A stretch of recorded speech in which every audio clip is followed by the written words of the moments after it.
हुआ? क्या है बेटा, क्यों चिल्ला रहे?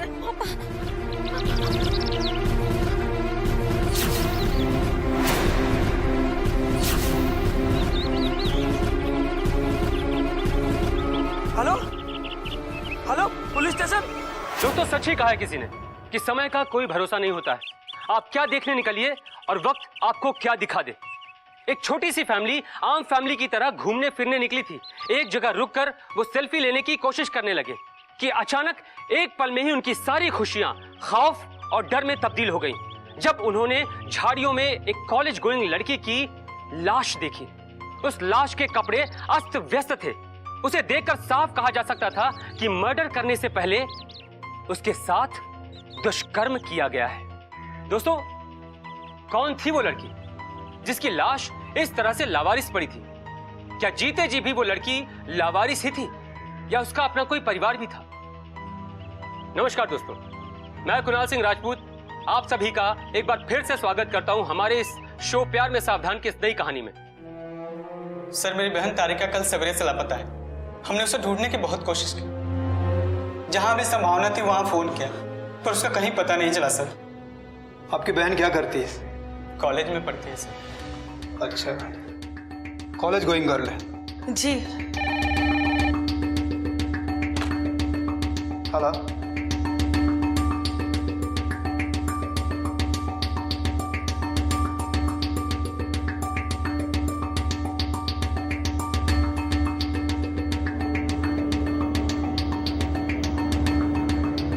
ओके,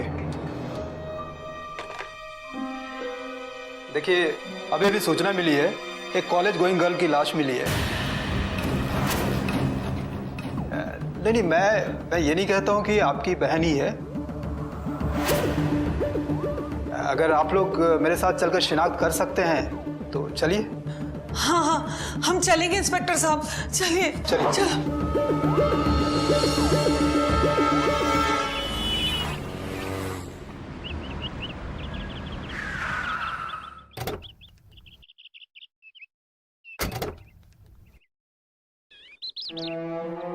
चलिए, हटिए हटिए। अच्छा, आप में से किसने फोन किया था? जी मैं सर, मैं आपको फोन किया था। धन्यवाद। चलो देखो। तारिका, तारिका, तारिका, मेरी बच्ची, तारिका, तारिका। लाश को मत छूइए।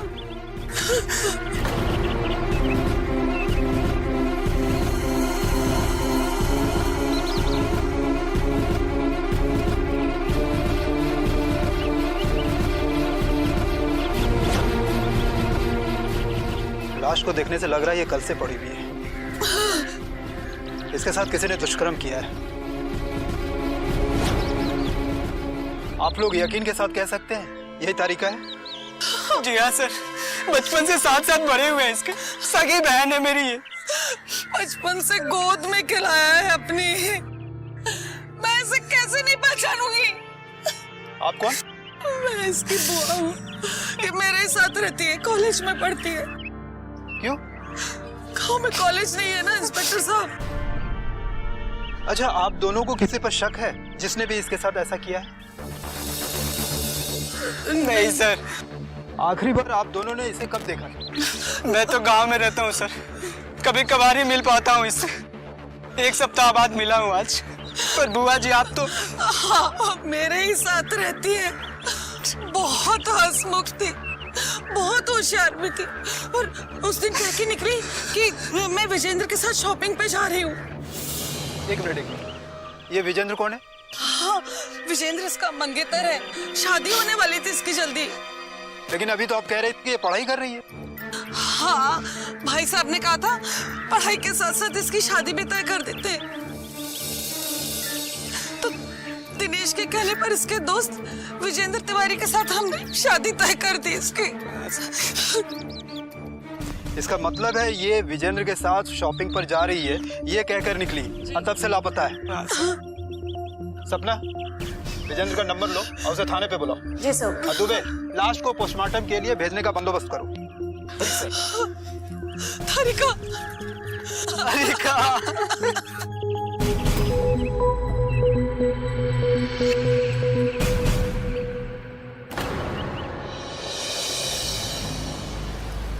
मिस्टर विजेंद्र तिवारी, तारिका की बुआ का कहना है कल सवेरे तुम उसके साथ शॉपिंग पर गए थे। वो अब तक घर पर नहीं आई है। बता सकते हो वो कहाँ गई है? सर वो मेरे साथ शॉपिंग पर गई ही नहीं थी। झूठ मत बोलना। अपनी बुआ से कह कर गई थी कि तुम्हारे साथ शॉपिंग पर जा रही है। सर मुझसे भी उसने फ़ोन करके यही कहा कि वो मेरे साथ शॉपिंग पर जा रही है। मैं समझा नहीं। वो मेरे साथ शॉपिंग पर गई ही नहीं। क्या मतलब? सर ये देखिए सर, ये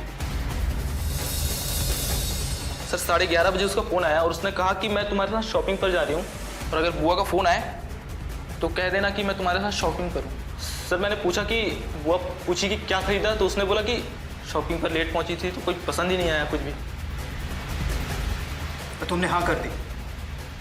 तुम मंगेतर हो ना? तुमने ये भी नहीं पूछा कि झूठ बोलकर कहाँ जा रही हो? सर मैंने पूछा लेकिन उसने बोला कि जल्दी में हूँ, मिल के बताऊंगी। फिर सर बुआ का फ़ोन नहीं आया तो मुझे लगा कि मामला सेट हो गया होगा। वो तुम्हारे साथ नहीं गई, अपने बुआ के साथ नहीं गई, अपने भाई के साथ नहीं गई। आखिर वो किसके साथ गई है? पता नहीं सर, मेरी तो अभी एंगेजमेंट हुई है। मुझसे ज़्यादा पता तो बुआ जी और दिनेश को होगा। उन दोनों से भी पूछताछ कर लिया है, उन्हें कुछ भी पता नहीं है। अगर तुम्हें कुछ भी पता है तो बता दो। सर मुझे जितना पता था मैं आपको बता चुका।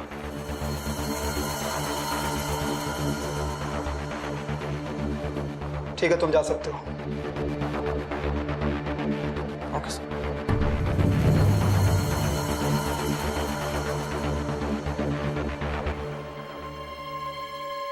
मुझे समझ में नहीं आ रहा है कहां से जांच शुरू करूं। आखिर वो गई कहां होगी? सपना, जी सर। एक काम करो, तारिका की फोन डिटेल्स और लास्ट लोकेशन का पता करो। तब तक हम घटनास्थल पर जाकर दोबारा जांच करते हैं। Okay sir.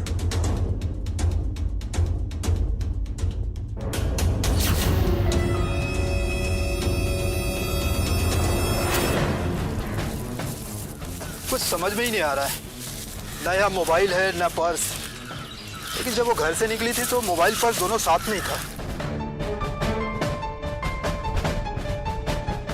सपना, जी सर। वो देखो तो क्या है।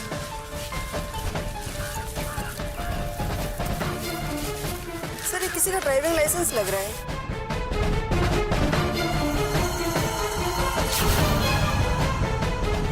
देवीलाल। इसका मतलब है कि देवीलाल की टैक्सी पर वो सवारी कर रही थी और अकेला देखकर उसके साथ दुष्कर्म किया और फिर हत्या कर दिया होगा, क्योंकि हाईवे पे अक्सर ऐसा हुआ करता है। देवीलाल। इंस्पेक्टर साहब, कल मैं जबलपुर हाईवे के आसपास गया ही नहीं। तेरा लाइसेंस कहाँ है?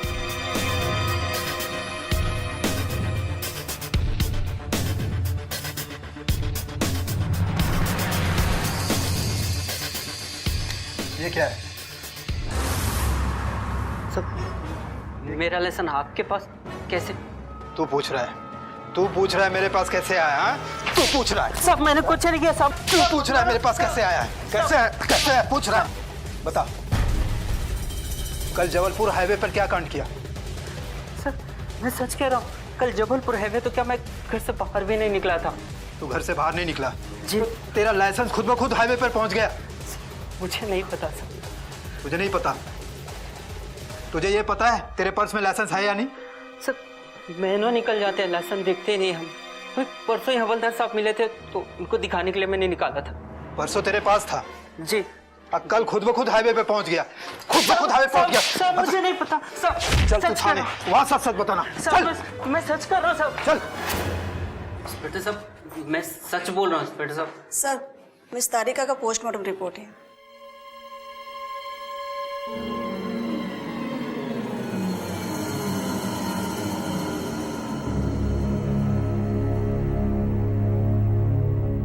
इसका मतलब है तारिका 3 महीने से प्रेग्नेंट थी।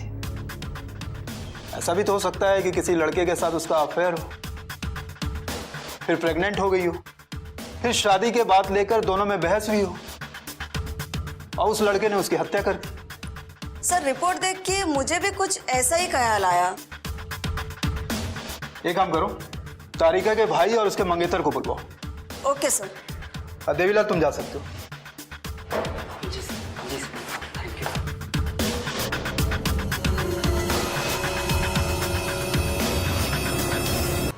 दोस्तों पुलिस के पास तारिका की कॉल डिटेल्स आ जाती है, जिसे देखकर यह साफ पता लगता है कि उस समय तारिका अपने मंगेतर के साथ ही बात कर रही थी, जो समय उसके मंगेतर ने अपने फोन में देखकर पुलिस को बताया था। इसका मतलब यह है कि उसका मंगेतर सही बोल रहा था। लेकिन गौर करने वाली बात एक और है कि उसके फोन में एक नंबर ऐसा भी था जिस पर वो रोज बात किया करती थी। ये नंबर कमलेश का था, लेकिन ये कमलेश कौन था? दोस्तों लोग अक्सर उसी को ज्यादा फोन करते हैं जिसे अपना समझते हैं, और एक जवान लड़की उसे ही फोन करती है जिससे वो प्यार करती है। कहीं यही तो उसका कातिल नहीं था? सर, तारिका का फोन की लोकेशन लिस्ट आ चुकी है, लेकिन इससे साफ पता चलता है उसका फोन लोकेशन घटना स्थल से होते हुए बेलखेड़ा गांव, वहां जाकर उसका फोन स्विच ऑफ हुआ है। इसका साफ मतलब है कातिल ने कत्ल करने के बाद उसका पर्स और मोबाइल ले लिया, और ज्यों ही आगे गया उसको एहसास हो गया कि उसका फोन ऑन है, फिर उसने ऑफ कर दिया होगा, है ना? आपने हमें बुलाया सर? यस। क्या आप लोग को पता है मिस तारिका 3 महीने की प्रेग्नेंट थी? प्रेग्नेंट? लेकिन ऐसा कैसे हो सकता है सर? ये आप दोनों के बयान के बाद ही पता चलेगा। लेकिन मुझे तो इस बारे में कुछ पता ही नहीं, बल्कि मुझे इस बात पर यकीन ही नहीं है सर। और मिस्टर मंगेतर? सर मैं नहीं। देखिए मिस्टर मंगेतर, आप मुझसे कुछ छुपा रहे हैं। अच्छा होगा कि आप मत छुपाइए, क्योंकि सच उगलवाना मुझे आता है। आप सच सच बता दीजिए। अरे आखिर आपके मंगेतर की इज्जत का सवाल है। कुमारी लड़की अगर प्रेग्नेंट होती है, ना सिर्फ मायके के लिए बल्कि ससुराल वाले के लिए भी इज्जत का सवाल होता है। समझ में आता है आपको? क्या बताऊं सर, जब मेरे दोस्त दिनेश ने अपनी बहन की शादी की बात मुझसे की तो मैं बहुत खुश हुआ, लेकिन जब मैं तारिका से पहली बार मिला तो बहुत दुख हुआ सर। क्यों? उसने मुझे कसम दी थी सर कि उसके भाई के सामने मैं मुंह ना खोलूं, पर अफसोस आज मुझे मुंह खोलना पड़ रहा है। जब हमारी शादी की बात चल रही थी, उसके बाद जब तारिका पहली बार मुझसे मिलने आई तो अरे तारिका, तुम यहाँ अचानक? हाँ अचानक। आज आपसे शादी की बात चली तो मुझे तो आपसे बात करने आना ही था। क्यों, कोई प्रॉब्लम है? नहीं, प्यार है मुझे किसी और से।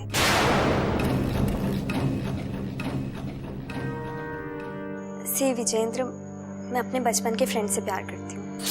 क्या?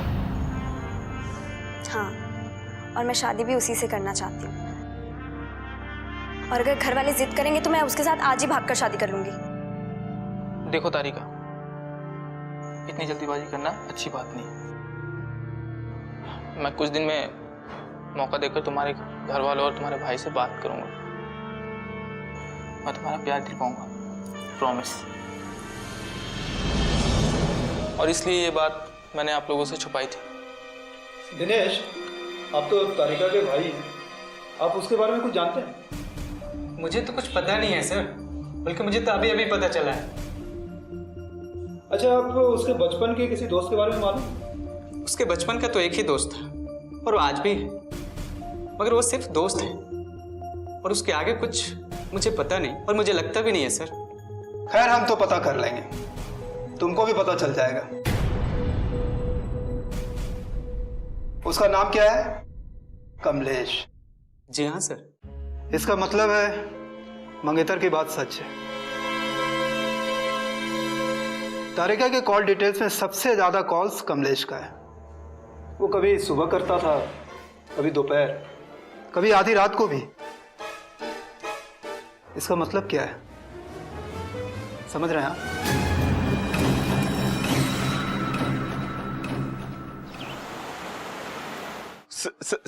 सर ये झूठ है सर। सर सरासर झूठ है सर। मुझे फंसाने की कोशिश की जा रही है।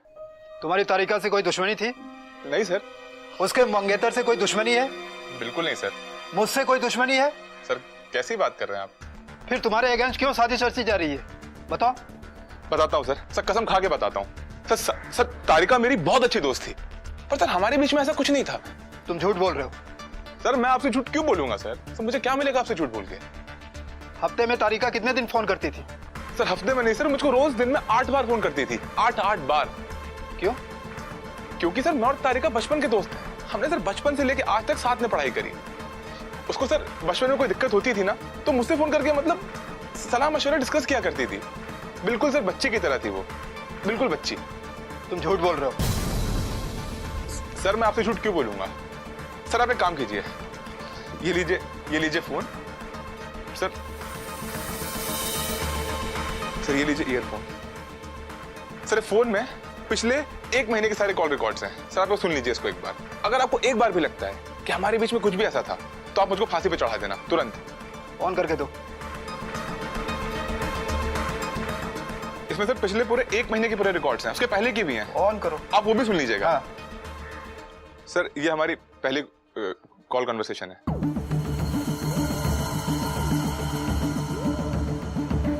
आगे करो। और सर ये वाला जब उसकी तबीयत खराब थी उसने मुझको फोन किया था।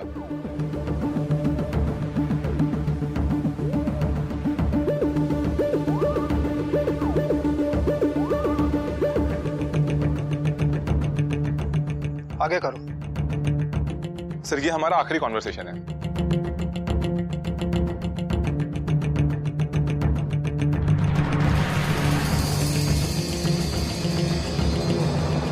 फोन रिकॉर्ड ने तो तुम्हें बचा लिया, क्योंकि फोन रिकॉर्ड से पता नहीं चल रहा है कि तुम्हारे और तारिका के बीच में कुछ ऐसा वैसा संबंध है। अच्छा तुम बता सकते हो तारिका का खून कौन कर सकता है? सर ये मैं कैसे कह सकता हूँ? तुम बता रहे थे ना कि तारिका तुमसे हर बात शेयर करती है, तो ये प्रेगनेंसी जैसी बड़ी बात क्यों नहीं शेयर किया उसने? सर ये मैं कैसे कह सकता हूँ? मतलब सर उसका शायद प्राइवेट हो तो उसने मुझे बताया नहीं हो। तुम्हारी बात सुनकर समझ में नहीं आता, जिसे गुनहगार समझता हूँ वो बेगुनाह निकलता है। इनके अलावा और कातिल कौन हो सकता है?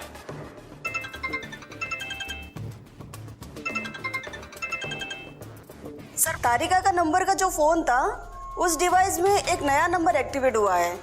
गुड, उस नंबर को सेंड करो। हम भी वहां पहुंच रहे हैं, तुम भी पहुंचो। Okay sir.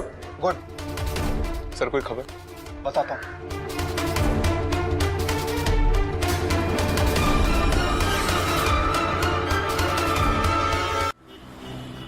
ये मोबाइल तुझे कहां से मिला है? मैंने खरीदा है सर। खरीदा है तूने? जी सर। फिर तो पेमेंट भी दिया होगा। हाँ सर। चल मैं तुझे पेमेंट देता हूँ। सर गिरा हुआ मिला था सर, मुझे गिरा हुआ मिला था। पड़ा हुआ मिला था या किसी का छीना झपटा था? नहीं सर, मुझे पड़ा हुआ मिला था सर। ये देखिए सर, अंगूठे और कान के बूंदे, ये सब तो तारिका के फोटो में उसे पहने हुए देखा था। मोबाइल तो तुझे गिरा हुआ मिला, ये तुझे कैसे मिला था? तूने जरूर उस लड़की से चोरी करके उसका मर्डर किया। नहीं सर, मैं मर्डर नहीं कर सकता हूँ सर। सर मुझे लाश से बहुत ज्यादा डर लगता है सर, मैं मर्डर कर ही नहीं सकता हूँ सर। अच्छा डर लगता है? बहुत। सच सच बता दे, वरना मुर्दा घर में लाश के बीच सारी रात सुलाऊंगा। नहीं सर, बता। सर मुझे ये एक पर्स में गिरा हुआ मिला था सर। ये अंगूठी, ये बूंदी, ये सब कुछ उसी पर्स में था सर। कहाँ है वो पर्स? वो तो मैंने बेलखेड़ा रोड के पास जो जंगल है मैंने वहां फेंक दिया सर। वो पर्स तुमने वहां फेंका? अगर तूने झूठ बोला है तो मैं तुझे वहीं गाड़ दूंगा। चलता। उधर देखो सर, मैंने उधर ही जो है पर्स फेंका था सर, उधर। तुम इसके पास खड़ी रहो।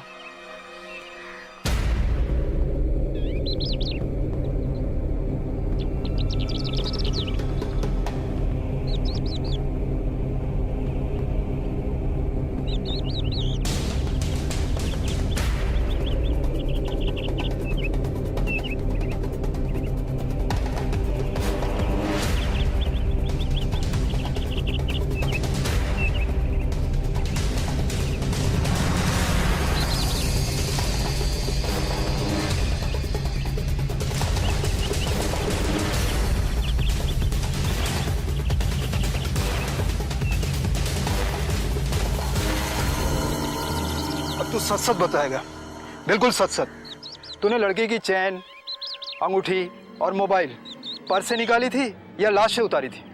सर मैं सच बोलता हूँ सर मैंने तो लाश को देखा ही नहीं सर। और सर मुझे लाश से बहुत ज़्यादा डर लगता है सर। अगर ये सारी चीज़ें अगर लाश के पास होती तो मैं हाथ भी नहीं लगाता सर, हाथ भी नहीं लगाता।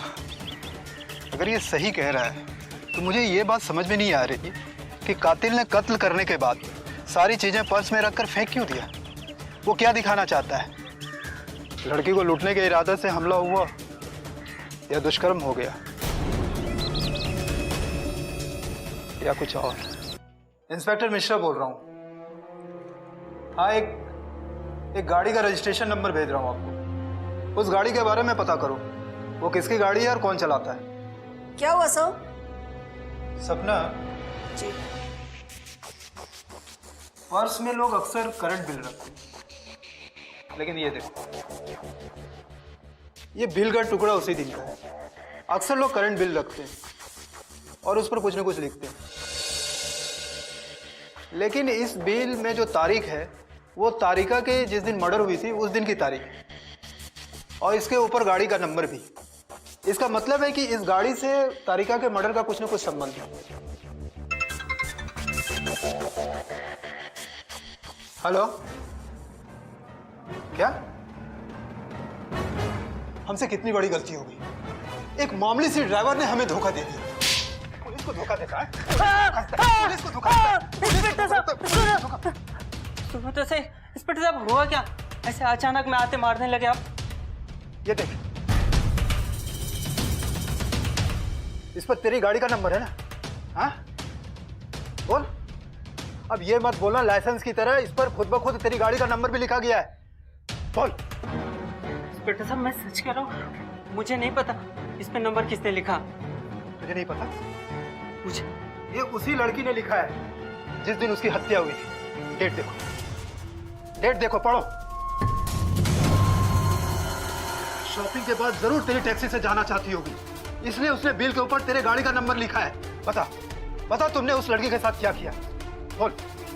तू बोल रहा था ना उस दिन तेरी छुट्टी भी थी। बोल। इंस्पेक्टर साहब उस दिन 2 लड़कों ने मेरी टैक्सी बुक की, उन्होंने पूरे दिन का कमाई भी मुझे दी।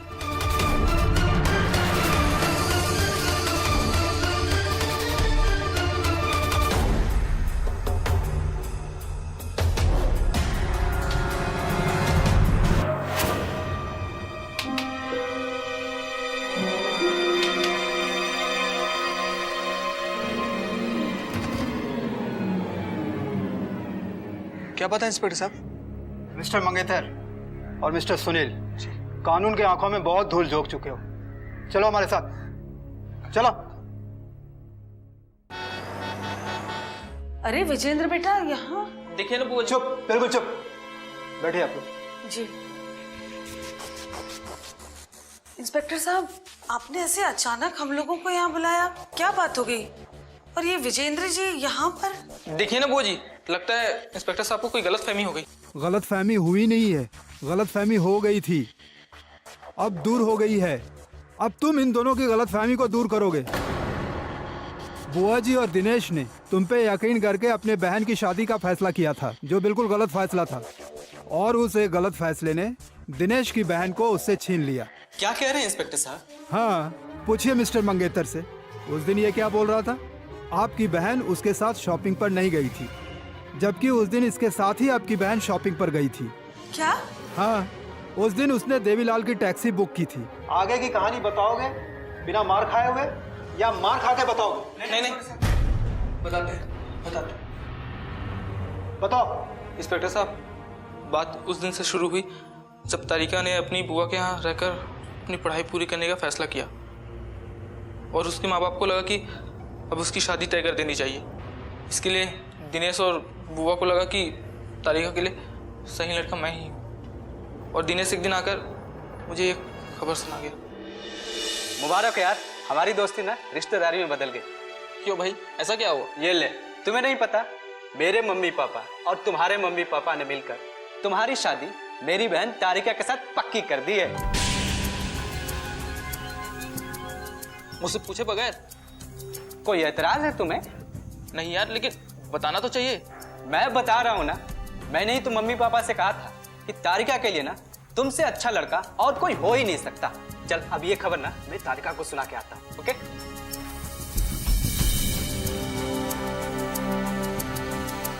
क्या बोल के गया वो? तू तारिका से शादी कर रहा है? तो गीतांजलि का क्या होगा? समझ में नहीं आता यार, क्या करूं? तू तो जानता है पापा के खिलाफ बोलना मतलब। मैं अपने माँ बाप के फैसले से परेशान था। मुझे समझ नहीं आ रहा था कि मैं उन्हें गीतांजलि के बारे में कैसे बताऊं। और कुछ दिन बाद मेरी और तारिका की शादी होने वाली थी, मगर एक दिन अचानक मेरी शादी की डेट कैंसिल हो गई। मैं खुश हो गया, मुझे लगा कि मुझे कुछ दिन और सोचने का मौका मिल गया। मैं तारिका से मिलने आया कि वो शादी के लिए मना कर दे, और वो वक्त मेरे साथ सुनील भी था। है पहचाना? ऑफ कोर्स, अपने मंगेतर को नहीं पहचानूंगी क्या? हाँ यू नो, हमारे पेरेंट्स ने हमें कभी मिलने नहीं दिया, बट भूले भटके एक दूसरे को देखा तो था ही। आपको देखकर लग रहा है जैसे आप शादी की डेट कैंसिल होने से काफी दुखी हैं। नहीं, बल्कि मैं तो खुश हुआ।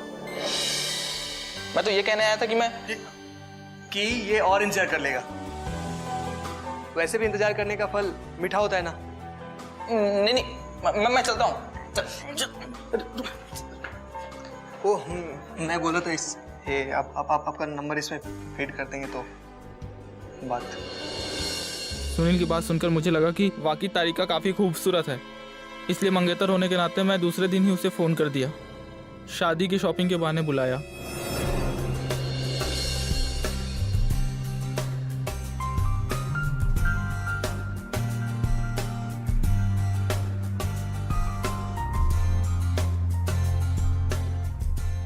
तारिका, तुम जितनी खूबसूरत हो उतनी खूबसूरत तुम्हारी बातें भी हैं। मैं खूबसूरत आपको यूं ही लगता है? यूं ही? कभी खुद को देखो मेरी नजर से। क्या हुआ, डर लग रहा है? नहीं, डर कैसा, आप तो मेरे मंगेतर हैं। मुझे शर्म आ रही है। शर्म कैसी? मैं तो तुम्हारा मंगेतर हूं ना। हम दोनों का एक दूसरे में समा जाना चाहिए। नहीं विजेंद्र, आप कैसी बातें कर रहे हैं? मैंने कहा था ना, तुम डर रही हो। नहीं, मैं वो क्या?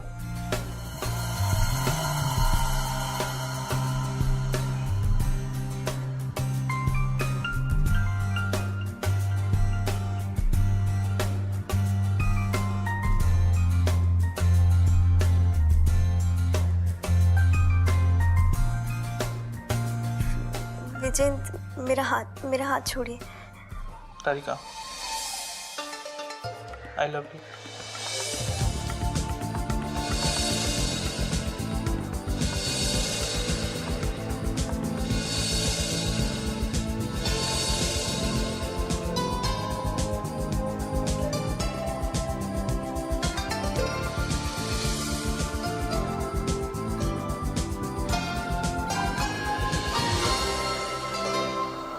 कैसी अजीब स्थिति थी तारिका की।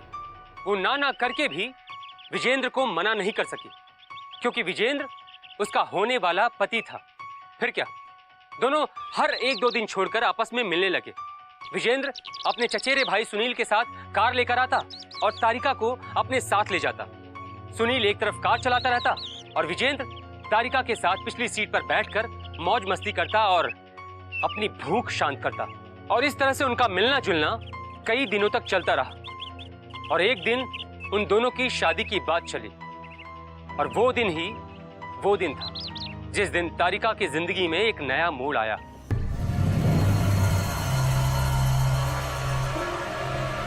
अबे विजेंद्र, ये क्या सुन रहा हूं मैं? तेरी और तारिका की शादी की डेट फाइनल हो गई है? हाँ यार। और तूने मना नहीं किया?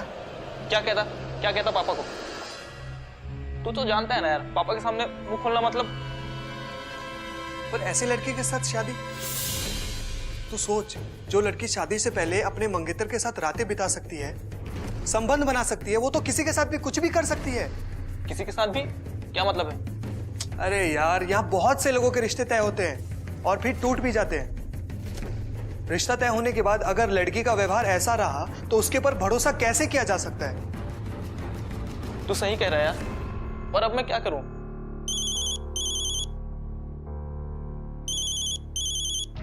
ये लो तारिका का फोन। बकरा फंसने जा रहा है ना, फंस। हेलो। हेलो, तुमने खुशखबरी सुनी? हमारी शादी की तारीख पक्की हो गई है। हाँ सुनी। सुनकर तो तुम उछल पड़े होगे, क्यों? मैं भी उछल पड़ी थी। अच्छा, तुम्हें एक और गुड न्यूज़ दूं? सुनकर तुम पागल हो जाओगे। क्या? ओ, मुझे आज ही पता चला कि मैं तुमसे 3 महीने प्रेग्नेंट हूँ। क्या? देखा, उछल पड़े ना। अच्छा है, हमें शादी के बाद ज्यादा दिन वेट भी नहीं करना पड़ेगा। हाँ, मैं फोन करता हूँ।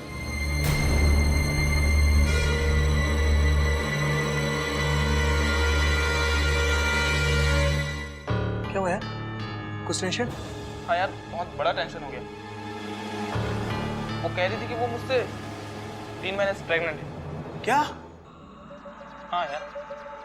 देखा, अभी मैंने कहा था ना कि ऐसी लड़की का क्या भरोसा। जरूर शादी के बाद सुनते ही किसी और का पाप तेरे सर डाल रही है। पर अब मैं क्या करूं यार? कहाँ शादी से छुटकारा पाना चाहता था और ये अब बच्चे की भी टेंशन। देख भाई, तू अभी भी छुटकारा पा सकता है। पर कैसे? क्या पागल हो गया क्या तू? मैं तो पागल नहीं हुआ हूं, लेकिन अगर शादी हो गई ना तो तू जरूर पागल हो जाएगा, समझा? देख भाई, मेरी बात मान। बच्चे की खुशी सेलिब्रेट करने के बहाने उसे बुला, कहीं एकांत में लेके चलते हैं। फिर मैं भी उससे प्यार कर लूंगा, बहुत दिन से देख रहा हूं उसे। और तू भी प्यार कर लेना। फिर फंस गए तो?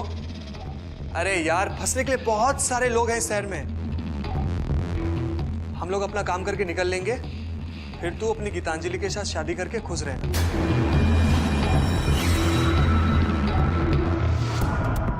फोन लगा उसे। फिर सुन, उसे प्यार करने का मौका मुझे भी देना, ठीक है? चल चल।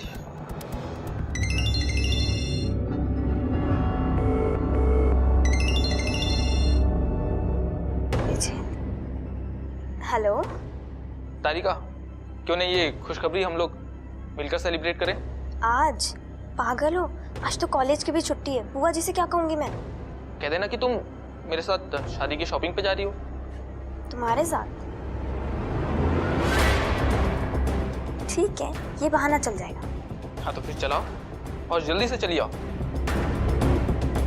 फिर हम लोग मिलकर सेलिब्रेट करेंगे, खूब प्यार करेंगे एक दूसरे को। ठीक है। ओके, मैं तुम्हारा इंतजार करता हूँ।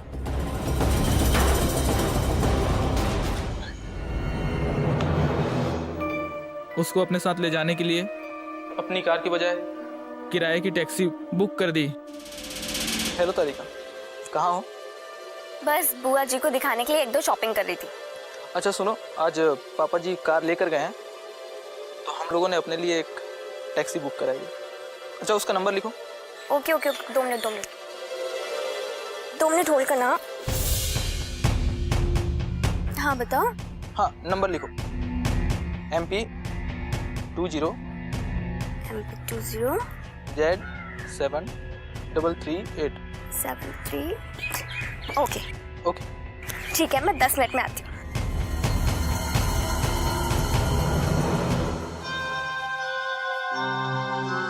ओके ड्राइवर साहब, हमें आपकी जरूरत नहीं है, तो आज आप आराम कीजिए और गाड़ी की चाबी हमें दीजिए। गाड़ी की चाबी? हाँ, गाड़ी का चाबी दीजिए। अरे दीजिए ना ड्राइवर क्या साहब। कर रहे भैया? दे रहे हैं ना हम आप। रुको तो। चाबी हमको दीजिए ना इधर। हाँ, आपको क्या लगता है हमको चलाने नहीं आता है? खा नहीं जाएंगे गाड़ी? कमाल करते हैं आप भी। अरे लेकिन और ये लीजिए पैसा। बस? अरे ये भी लीजिए। आराम कीजिए, ठीक है? अरे तूने उसकी जेब में हाथ क्यों डाला? दे तो रहा था वो चाबी। अरे सुन, मैंने उसके जेब से उसका लाइसेंस भी निकाला है, ठीक है? क्यों? देख, तारिका अगर हमारी बात नहीं मानती है तो उसके लास्ट के पास इसका लाइसेंस मिलेगा और ये बेचारा उसके मर्डर केस में जेल जाएगा, समझा?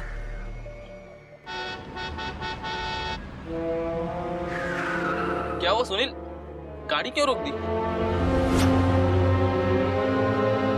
भाई तो भाभी के साथ खुशियां मना, मैं स्मोक करके आता हूँ। कितना समझदार है तुम्हारा देवर। और इस समझदारी में तुम्हारा कितना हाथ है? मेरे ही कहाँ आता है? क्या कर रहे हो? सुनील देख लेगा। पागल हो, यहाँ पे क्या कर रहे हो? अरे कोई नहीं देखेगा। आउट। ये बालियां मुझे चुभ रही हैं। तुम कहो तो तुम्हारे देवर की तरह इसे भी निकाल दो।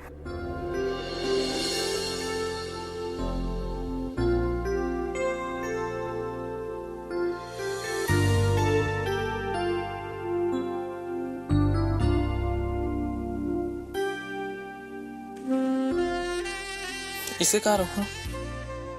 तुम्हारे पर्स में डाल देते हैं।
अब मैं सुनील को देख के आता हूँ।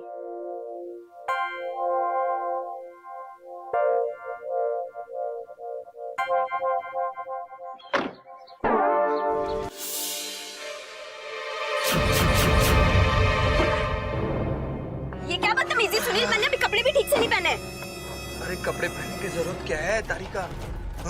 तारिका या भाभी? अरे तारिका मेरी जान, बहुत दिनों से मेरी नजर तुम पर थी। तुम पागल हो क्या सुनील? छोड़ो मुझे। सुनील छोड़ो, छोड़ो। सुनील छोड़ो मुझे, छोड़ो। छोड़ो प्लीज। सुनील छोड़ो, छोड़ो मुझे। विजेंद्र, कहाँ तुम? बचाओ मुझे।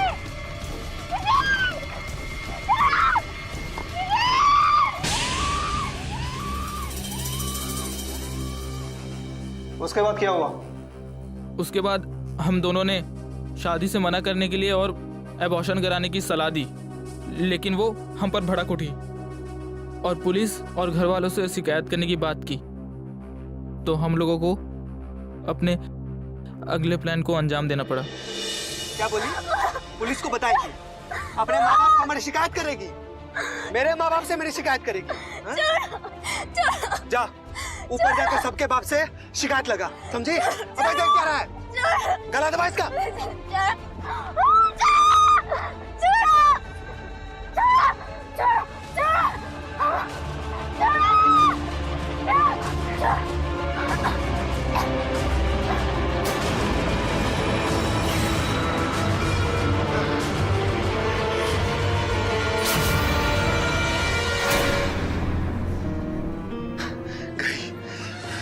मुक्त हो गई, मुक्त हो गई।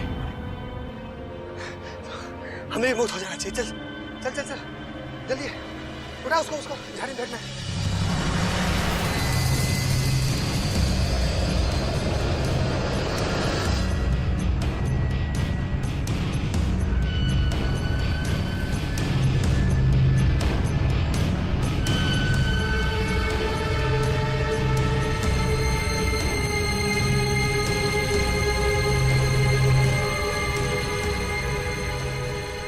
ये तो गई।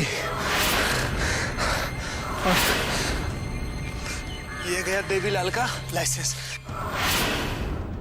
चल चल देख के रहा, चल चल भाग भाग भाग भाग।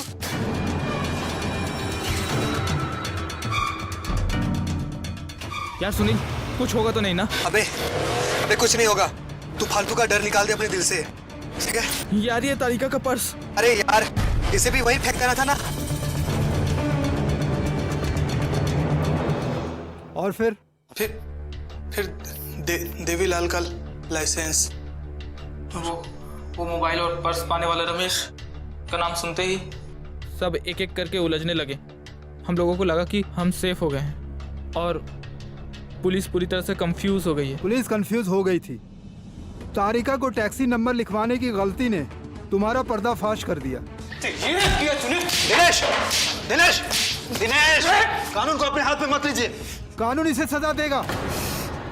दोस्तों, तारिका की हत्या करने वाले विजेंद्र और इस हत्या का मास्टर प्लान बनाने वाले सुनील को कानून ने कठोर सजा दी। तारिका तो बेचारी भोली भाली लड़की थी। कोई भी आम लड़की एक बार सगाई हो जाने के बाद अपने पति को किसी भी तरह से ठेस नहीं पहुंचाना चाहती। दोस्तों, विजेंद्र जैसे कुछ लोग शादी से पहले पति का प्यार दिखाकर और पति से हुक्म दिखाकर बेचारी लड़कियों को अपने प्यार के जाल में फंसा लेते हैं और बेचारी लड़कियां अपने मंगेतर के जाल में फंस जाती हैं क्योंकि वो उन्हें सच्चे दिल से प्यार करती हैं। ऐसा नहीं होना चाहिए क्योंकि ये गलत है। दोस्तों, प्यार ही जिंदगी है, प्यार ही बंदगी है। इसीलिए जिए प्यार से और रहें प्यार में सावधान। प्यार में सावधान।